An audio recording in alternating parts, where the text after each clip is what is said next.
नमस्कार. ग्रीन रुद्राक्ष चॅरिटेबल ट्रस्टमध्ये आपल्या सगळ्यांचं खूप खूप स्वागत. आज आपण एका अशा जबरदस्त निकालावर बोलणार आहोत जो खरं तर अनेक एकल मातांसाठी आणि त्यांच्या मुलांच्या सन्मानाच्या लढाईत एक आशेचा किरण आहे. ही गोष्ट आहे एका आईच्या धैर्याची आणि तिच्या मुलीच्या हक्काची. चला तर मग हा महत्त्वाचा विषय अगदी सोप्या भाषेत समजून घेऊया. कधी विचार केलाय का की शाळेच्या रेकॉर्डवरची ती एक छोटीशी दिसणारी नोंद तुमच्या मुलाचं अख्खं भविष्य कसं धोक्यात आणू शकते? ही गोष्ट अशाच एका आईची आहे जिला आपल्या मुलीच्या कागदपत्रांवरून तिच्या वडिलांचं नाव हटवून स्वतःचं नाव लावायचं होतं आणि तिचा उद्देश एकच होता, आपल्या मुलीला तिची खरी आणि सन्मानाची ओळख मिळवून देणं. तर हे प्रकरण आहे एका 12 वर्षांच्या मुलीचं आणि तिच्या आईचं, जी तिला एकटीने मोठ्या हिमतीने वाढवत होती. सगळ्यात महत्त्वाचं म्हणजे मुलीचा ताबा पूर्णपणे आईकडेच होता. तिला फक्त शाळेच्या रेकॉर्डमध्ये मुलीच्या वडिलांचं नाव आणि त्यांची मराठा जात बदलायची होती आणि त्या जागी स्वतःचं नाव आणि तिची अनुसूचित जाती महार ही जात नोंदवायची होती. तिची मागणी तशी पाहिली तर अगदी साधी होती, सरळ होती. तिने शाळेला फक्त एवढीच विनंती केली की अहो, माझ्या मुलीला मी एकटीने वाढवलंय. तिची सगळी जबाबदारी माझी आहे, त्यामुळे तिच्या रेकॉर्डमधून तिच्या वडिलांचं नाव आणि त्यांची जात काढून माझी माहिती तिथे टाका. हा तिच्या मुलीच्या ओळखीचा आणि स्वाभिमानाचा प्रश्न होता. पण बघा, जे काम इतकं सोपं वाटत होतं ते तसं नव्हतं. तिच्या या कायदेशीर मागणीच्या रस्त्यात एक मोठा सरकारी अडथळा उभा होता. तिच्या अर्जाला थेट नकार देण्यात आला. आणि कारण काय दिलं गेलं? शिक्षण अधिकाऱ्यांनी सरळ सांगितलं की आमच्या सेकंडरी स्कूल कोडमध्ये, म्हणजे शाळेच्या नियमांच्या पुस्तकात, अशी दुरुस्ती करायचा कोणताही नियमच नाही. म्हणजे बघा, एका नियमावर बोट ठेवून एका मुलीचं भविष्यच नाकारण्याचा हा प्रयत्न होता. आणि मग इथेच तो खरा प्रश्न उभा राहतो की एखादा प्रशासकीय नियम मुलाच्या सन्मानाने जगण्याच्या हक्कापेक्षा आणि तिच्या भविष्यापेक्षा मोठा असू शकतो का? नाही ना? आणि हाच प्रश्न घेऊन ती शूर आई थेट पोचली मुंबई उच्च न्यायालयात. आणि मग बघा, इथेच या लढ्याला एक असं वळण मिळालं जे इतिहासात नोंदवलं गेलं. उच्च न्यायालयानं अगदी ठणकावून सांगितलं की कोणताही सरकारी नियम किंवा कायदा हा आपल्या भारतीय संविधानापेक्षा मोठा असूच शकत नाही. मुलांचे हक्क, त्यांचं भलं आणि त्यांचा सन्मान हेच सगळ्यात वर आहेत. न्यायालयाने आपल्या निर्णयासाठी 3 भक्कम आधारस्तंभ सांगितले. पहिलं आणि सगळ्यात महत्त्वाचं, काहीही झालं तरी मुलाचं हितच सर्वोच्च आहे.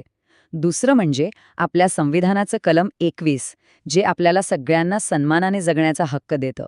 आणि तिसरं कलम 14, जे सांगतं की कायद्यापुढे सगळे समान आहेत.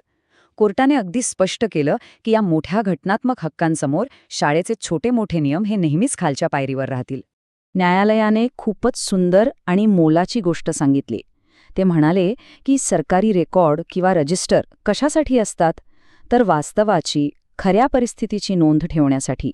ते काही दगडात कोरलेली गोष्ट नाहीयेत की परिस्थिती बदलली तरी त्यातला जुनाच शिक्का कायम राहील.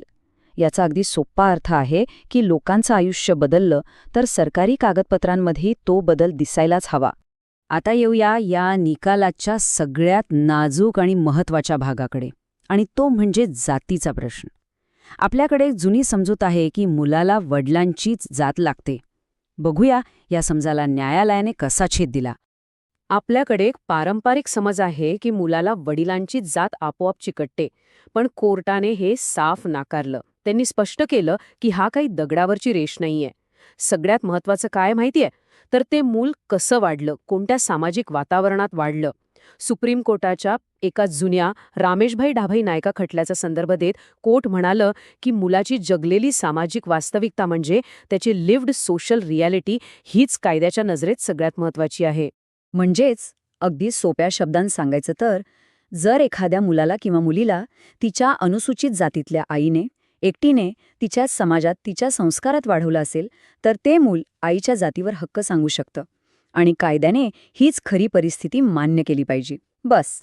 अच्छा, मग आता एक स्वाभाविक प्रश्न आपल्या सगळ्यांच्या मनात येतो की ठीक आहे, आईची जात लावली, पण मग त्या मुलीला आरक्षणाचे लाभ मिळणार का? आणि ह्याचं उत्तर आहे हो, अगदी 100% मिळणार.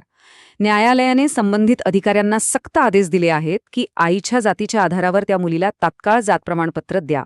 आणि एकदा का ते प्रमाणपत्र मिळालं की मग त्यासोबत येणारे सगळे घटनात्मक लाभ त्या मुलीला आपोआप मिळतील. चला तर मग आता या कायदेशीर गोष्टींकडून थोडं व्यावहारिक माहितीकडे वळूया. आपल्यापैकी जर कोणी अशाच परिस्थितीत असेल तर त्यांनी नेमकं काय करायला हवं, कोणती पावलं उचलायला हवीत, हे आता समजून घेऊया. ही प्रक्रिया जरा नीट समजून घ्या. सगळ्यात पहिलं काम म्हणजे तुमचे सगळे आवश्यक कागदपत्र व्यवस्थित गोळा करा. एकदा का कागदपत्र तयार झाली की शाळेच्या मुख्याध्यापकांना एक अर्ज द्या. त्यानंतर तुमची शाळा तो प्रस्ताव शिक्षण अधिकाऱ्यांकडे पाठवेल. आता इथे एक महत्त्वाचं काम करायचंय. याच दरम्यान आईच्या पुराव्यांच्या आधारावर मुलाच्या जात प्रमाणपत्रासाठी जे आपलं सक्षम कार्यालय आहे तिथे अर्ज करा. आणि शेवटची पायरी म्हणजे एकदा का ते जात प्रमाणपत्र तुमच्या हातात आलं की त्याची एक कॉपी शाळेत जमा करा. मगच तुमच्या मुलाच्या रेकॉर्डमध्ये अंतिम बदल होईल. बरं, मग यासाठी कोणती कागदपत्र महत्वाची ठरतात? बघा, आईचं जात प्रमाणपत्र, मुलाचा ताबा पूर्णपणे आईकडेच आहे याचा कायदेशीर पुरावा, मुलाचं संगोपन आईच्याच समाजात आणि वातावरणात झालंय हे दाखवणारे काही पुरावे, आणि हो, आईच्या माहेरच्या वंशावळीचे पुरावे, जसं की आजोबांचे जुने रेकॉर्ड्स वगैरे, हे खूप महत्वाचं ठरतं. आणि जर नाव बदललं असेल तर गॅझेटची प्रत पण लागेल. आता आपण समारोपाकडे आलो आहोत. आणि जाता जाता प्रत्येक नागरिकासाठी एक खूप महत्वाचा संदेश आहे. जागरूक रहा आणि आपले हक्क मिळवा. न्यायालयाने एका वाक्यात या सगळ्याचं सार सांगितलंय. एका एकल आईला मुलाची पूर्ण पालक म्हणून ओळख देणं ही काही दया किंवा उपकार नाहीये, तर ती आपली घटनात्मक निष्ठा आहे. याचा अर्थ एकदम स्पष्ट आहे. हा तिचा हक्क आहे, भीक नाही. पण एक गोष्ट सगळ्यांनी अगदी मनावर कोरून ठेवा. हा जो अधिकार आहे तो फक्त खऱ्याखुऱ्या एकल पालकांनी वाढवलेल्या मुलांसाठी आहे. याचा उपयोग जातीचे खोटे दावे करण्यासाठी किंवा कायद्याचा गैरवापर करण्यासाठी चुकूनही करू नका. नेहमी खरी माहिती आणि अस्सल कागदपत्रच द्या. एक गोष्ट कायम लक्षात ठेवा.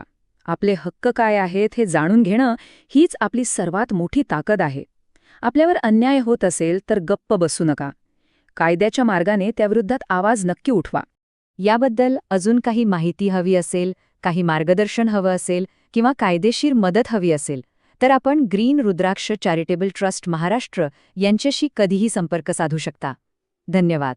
या सुंदर आत्मिक प्रवासात माझ्यासोबत केल्याबद्दल तुमचे खूप खूप धन्यवाद.